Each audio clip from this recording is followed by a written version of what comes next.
কি অবস্থা? কেমন আছো সবাই?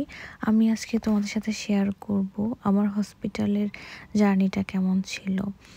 আসলে আমি সবসময় চেষ্টা করি এখন থেকে প্রত্যেকটা মেমোরি করে রাখার জন্য ভিডিওর মাধ্যমে। কারণ যখন আমার বেবিটা বড় হবে তখন ও দেখবে যে তার মা তার জন্য ছোট, ছোট করে ভিডিও ক্লিপ করে রেখেছে। তার শৈশবটা কেমন ছিল এটা মেমোরি করে রাখার জন্য। আসলে আমাকে যে রুমে ভর্তি করা হয় সেই রুমে এত সুন্দর লাইটিং করা ছিল যে আসলে আমার ভয় লাগছিল না। আর আমার অনেক বেশি ফ্যামিলি এনভায়রনমেন্ট মনে হচ্ছিল।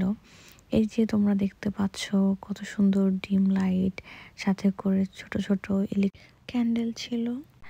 আর এদিকে আমার হাজব্যান্ড আমার পাশে বসেছিল।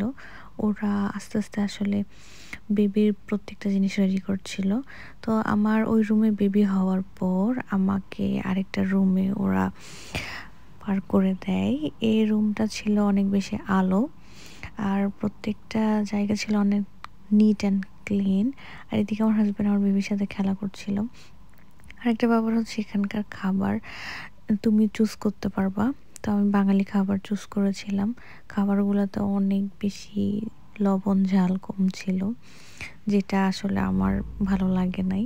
কিন্তু আসলে এরকম খাবারই নাকি খাওয়া উচিত।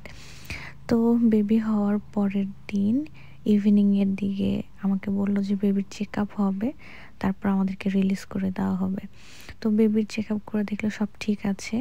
এদিকে বেবির বাবা একটা একটা করে ব্যাগ রেডি করছিল বাসায় যাওয়ার জন্য।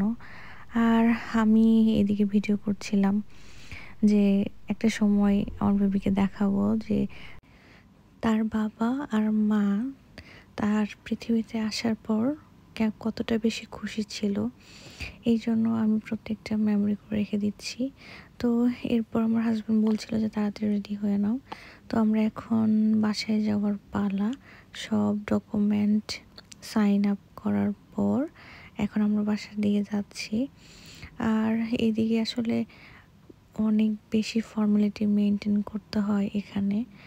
আর যাওয়ার সময়ও সাইন করে নিলাম আমরা যে আমরা চলে যাচ্ছি। আর এদিকে আমার বেবির পায়ে এবং আমার হাতে একটা স্টিকার দেওয়া ছিল।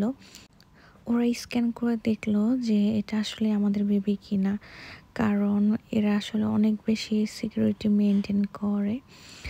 আর আমার অনেক বেশি ভালো লাগছিল যে ফাইনালি আমাদের বেবি গার্লকে নিয়ে আমরা বাসে যাচ্ছি। এটাই ছিল আমার হসপিটালে একটা সুন্দর মেমোরি। ভালো থেকো সবাই।